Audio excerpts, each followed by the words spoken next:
My name is Genevieve, and this is my daughter, Juliana.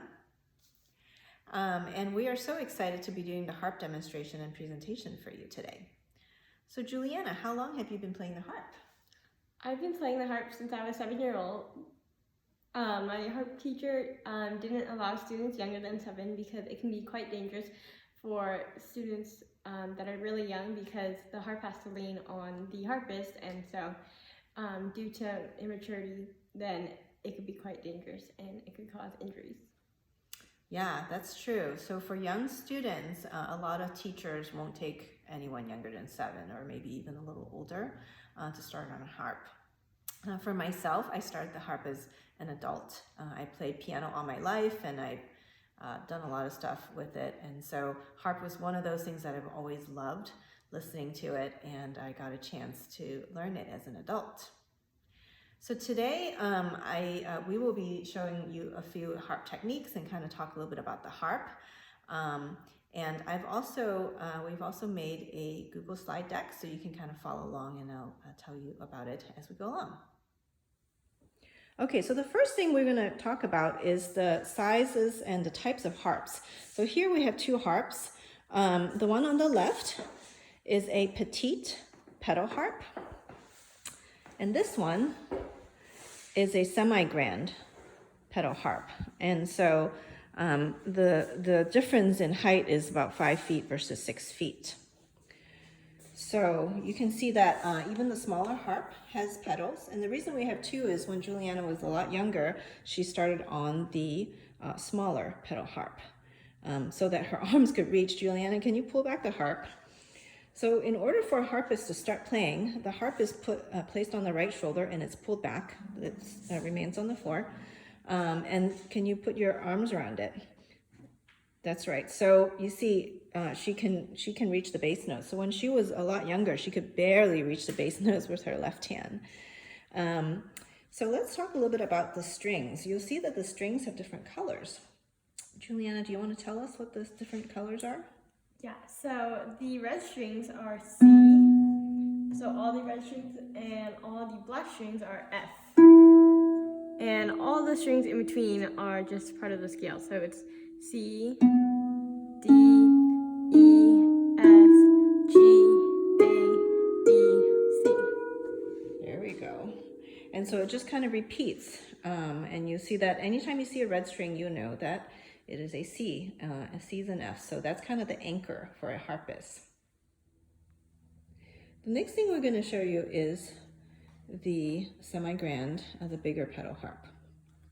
And we're actually going to demonstrate how the pedals work and how the tuning pins work, etc. So as you can see, there are 7 pedals on a harp, representing each of the keys. And when a harpist puts the harp at rest, typically all the pedals are on the highest position so that the harp is at rest. Now, usually when a harpist starts, she always puts it in natural position. So Juliana will engage all the pedals in a natural position, all 7 of them. Great. So now all the strings are in natural. So we're in the key of C. So can you play us a C chord?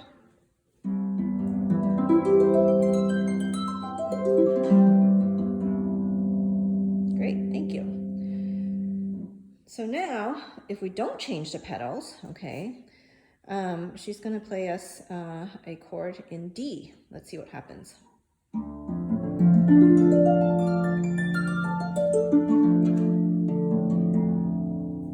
So of course, this is a D minor, right? Because she didn't touch the pedals. How do we change it from a D minor scale to a D major scale? We have to engage the F to make it an F sharp. So what she's going to have to do is to make the F pedal go into sharp mode. I'm sorry, can you do that again because the camera can't see it? There you go. There you go. So she's engaged the pedal. And can you play us the D chord again?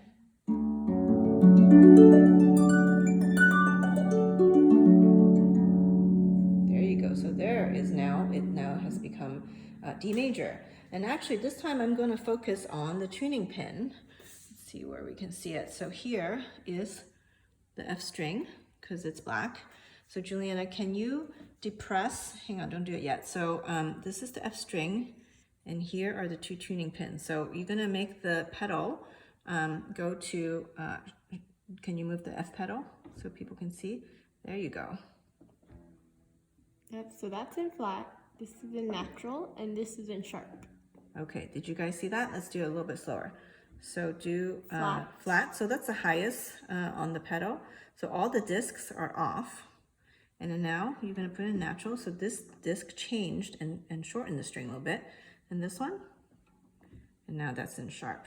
Okay, so that, and actually when she does the F pedal, it moves all the tuning pins on all 7 of the Fs on the F string. Okay, so that's how that works.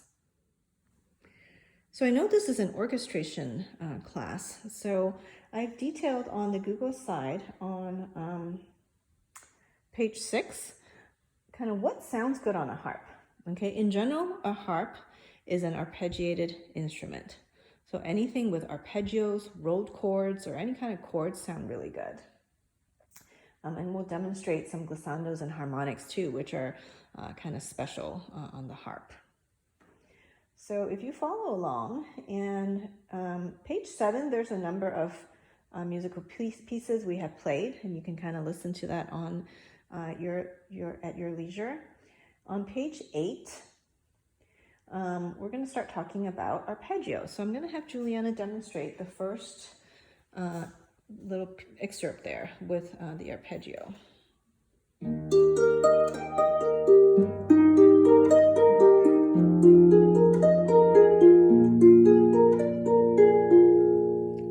So why this is good harp music?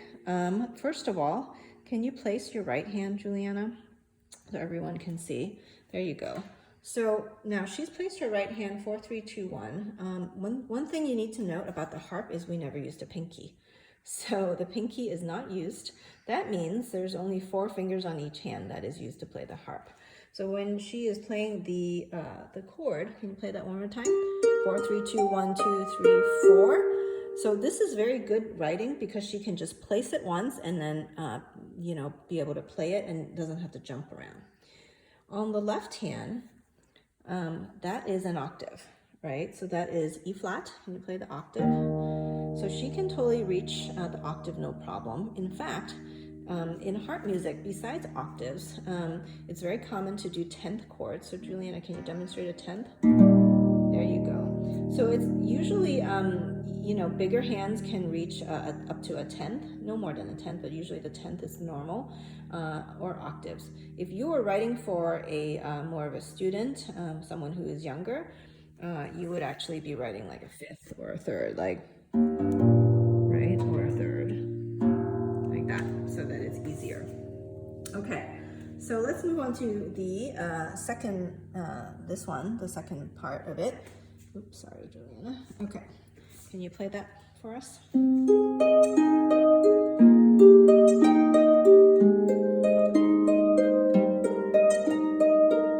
So this is an adaptation of, what is above. You can see that the chord structure, instead of a 4-fingered chord, it became a 3-fingered chord.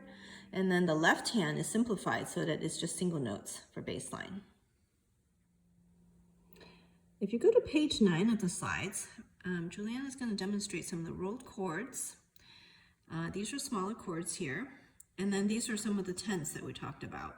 And these squiggly lines means rolled chords. And in here, this little symbol here means to muffle.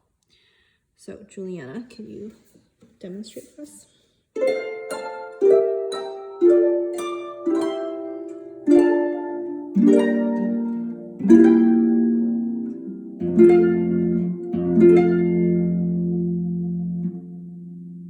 That means to muffle. Did you catch what she did at the end? She has to muffle the strings. And where I really need to muffle the strings is on this range here, the lower range, right? Because it's the bass notes and they ring the most. Other things to note is that when you want a really grand chord like this one here, it's a 10th in the left hand, and it has like 2 beats, so that, and plus a, fermata, thank you, so that it really can bring it out. Can you play that chord again so that really it's dramatic? There you go. So that's a very dramatic, and that sounds really good. So that's something that for harpists we think about. On page 11, we're going to demonstrate glissandos, harmonics, and pedal changes. So Juliana is going to play an excerpt.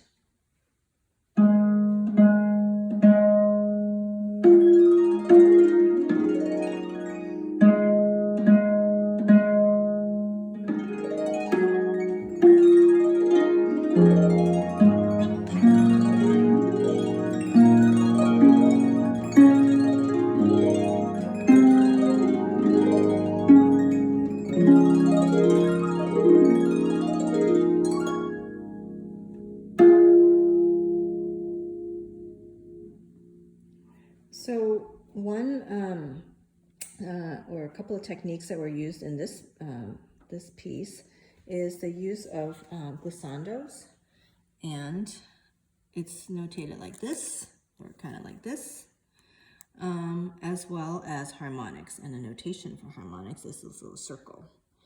So Juliana, can you show us slowly what a glissando kind of sounds like?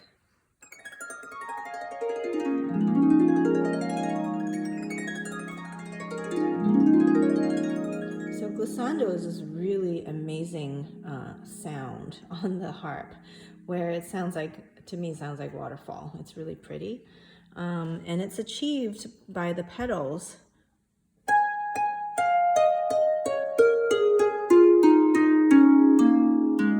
So what you notice is actually some of the strings are playing the enharmonic. So, whoops. All right, here's one, and here's the other one. So it's taking out some of the more dissonant sounds. So in this one, I believe it's taking out the second and the fourth. So that's why it sounds really good. It emphasizes the first, the third, and the fifth.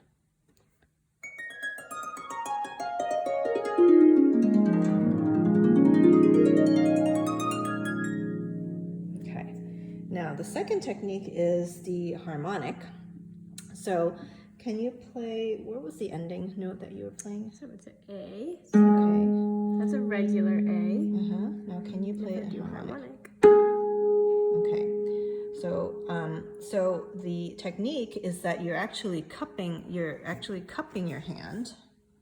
So you can't see it from here, but her palm is actually sitting on the string right here, right at about the halfway point of the entire length of the string, and then her thumb is gonna pull out. So when you do this technique, the harmonic cuts the string in half, so it's actually playing an octave higher, and it has a very bell-like quality. So again, normal A, and then harmonic A, very pretty. This is definitely a bit of a more advanced technique. And then pedal changes. So in the piece that she was playing, so there was some pretty rapid pedaling. You see it goes from F sharp, F natural, and then F sharp and C natural together. And then the C goes back to C sharp, and then F natural. I wonder, Juliana, if you can kind of place this, and I'm going to actually show the pedal part. So I'll play it from the top again. Okay.